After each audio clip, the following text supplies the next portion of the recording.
să nu scânt, Iisuse,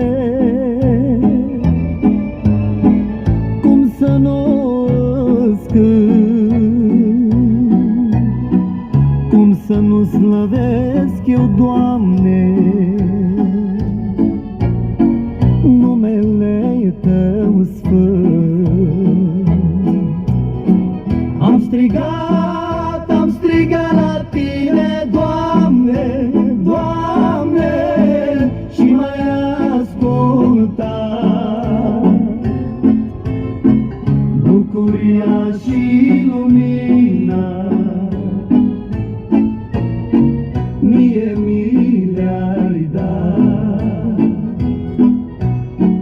Am strigat la Tine, Doamne, Doamne, și m-ai ascultat. Bucuria și lumina mie mi le-ai dat.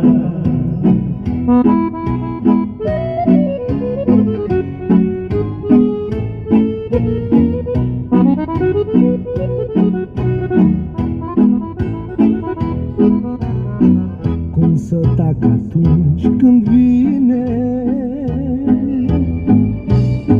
lumii, vrei să-i spun cât de bun ai fost cu mine. Ah, cât ești de bun. Cum să tac atunci când vine lumii, trebuie să-i spun cât de bun ai fost cu mine. Ah, cât ești de bun. Am strigat la Tine, Doamne, Doamne, și m-ai ascultat. Bucuria și lumina mie mi le-ai dat. Am strigat la Tine, Doamne, Doamne, și m-ai ascultat. Bucuria și lumina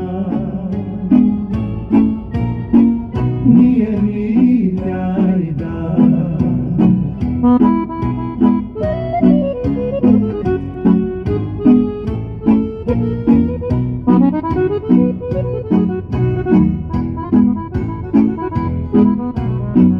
Până-n veci voi spune, Doamne,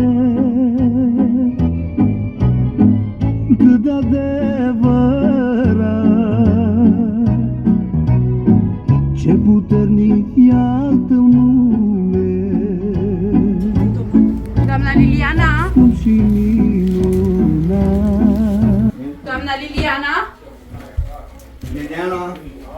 Tina! Bună ziua! Caută cineva. Putem intra o secundă? Să rămână! Doamna Liliana? Da. Și domnul Dumitru aici? Da. Da? Haideți un picuț mai în față și dumneavoastră.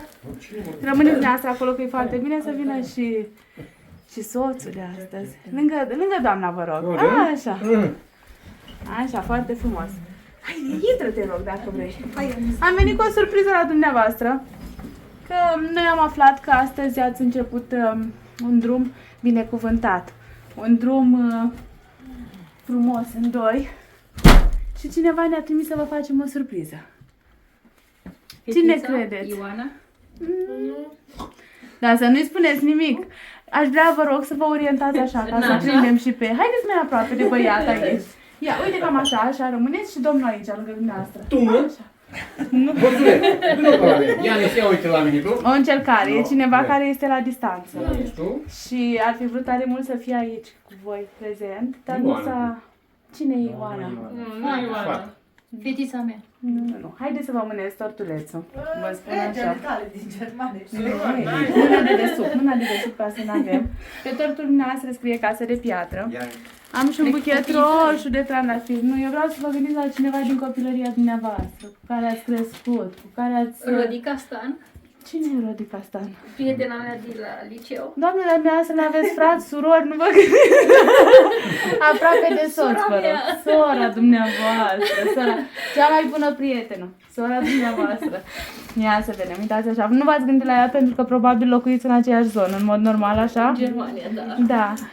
Ea nu a reușit să vină odată cu dumneavoastră acum acasă, dar este cu sufletul acasă lângă voi și tare mult vă iubește și lăcrimează numai când se gândește la faptul că Și eu o iubesc pe ea. de astăzi sunteți împreună, că aveți un număr de susținere și un domn care vă este cu zâmbetul pe buze tot timpul lângă dumneavoastră. Ia să vedem. Un buchet de trandafiri roșii, natural. Și bineînțeles că eu am un mesaj care este scris aici. Așa, și o poză cu voi amândoi. Dar am și un mesaj. Dar înainte de asta aș vrea să ascultați dumneavoastră o melodie. Și apoi vă spun mai multe, da? Ia să vedem. Ia stai jos că tu pici așa. Nu. E o doamnă puternică. Ia. Cam așa. Pentru că ea consideră că astăzi ați primit un har din cer. Amândoi, da?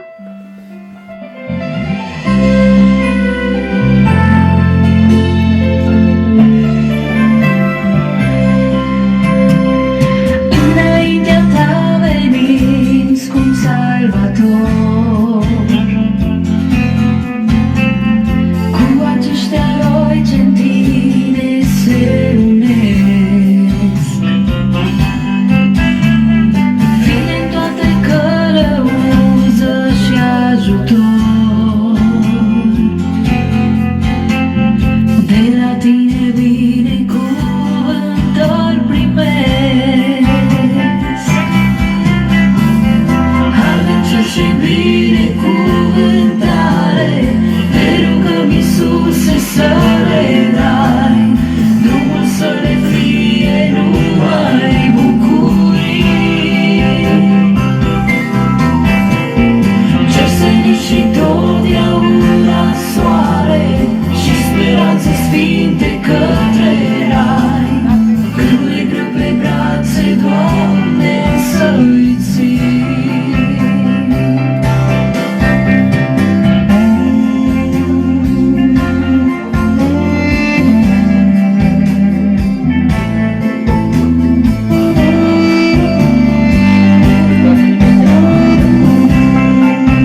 dulce să le dai, nu să fie numai bucurie. Cer senin și totdeauna soare și speranțe sfinte către rai. Când le grăb pe brațe, Doamne, să-i ții.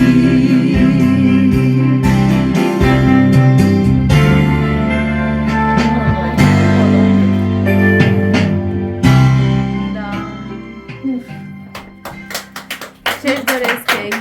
Își doresc să fiți ocrotiți de Dumnezeu și să vă bucurați împreună de toată fericirea din lume. Au lăsat un mesaj. Curioasă? Da. În interior e o poză cu ei, familia toată. Și vă spun, casă de piatră, dragii noștri, vă iubim. Draga mea soră, astăzi este o zi importantă pentru tine și pentru cel pe care l-ai ales să trăiești pentru tot restul vieții. Dumnezeu să vă binecuvânteze cu sănătate, cu înțelegere și fericire, pentru că meritați din plin. Știu că ești puternică și Mitruț este la fel, căci viața v-a călit și v-a oferit grele examene. Astăzi ați luat cea mai bună și înțeleaptă decizie prin uniunea voastră în fața oamenilor. Ați fost singuri, dar din ziua binecuvântată, când ați ales să fiți împreună la bine și rău, l-ați pus pe Dumnezeu în ecuație și v-ați transformat într-o funie împletită în trei. Asta vă va da putere, binecuvântare și tot ce aveți nevoie pentru a fi fericiți până la adânci bătrâneți. Eu și familia mea suntem cu sufletul și cu gândul alături de voi. Împărtășim cu voi lacrimi de bucurie și multe speranță. Bine ai venit în familie Mitruș și îi mulțumesc lui Dumnezeu că Liliana a fost binecuvântată cu un suflet pereche ca tine. Vă dorim tot binele din lume și vă binecuvântăm în numele lui Isus. Meritați tot ce este mai bun și mai frumos. În viitorul cât mai apropiat să ne vedem cu bine atunci când Dumnezeu va îngădui să ne întâlnim sănătoși. Doamne ajută, cu drag, Elena. Ce îi spuneți dumneavoastră? Ce le transmiteți? Că or să vadă filmarea. Eu îi mulțumesc din suflet surioarei, cumnățelului și nepoțelii pentru toate gândurile bune. Este în sufletul și inima mea mereu. Îi iubesc din toată inima și le mulțumesc pentru gândurile frumoase, pentru urări. Și îi iubesc din toată inima pe toți. Și domnul Eu le Mitruș? transmit multă sănătate, mulțumim din suflet. Mulțumim că m-ați acceptat în familia voastră și ați făcut-o pe Liliana să plângă. Cu cel mai mare drag v-au acceptat. Sunteți, consider eu, binevenit așa, după cum au scris acolo. Să dea Dumnezeu să aveți parte doar de bine și de fericire. Facem câteva poze și apoi ne retragem, da? Ia.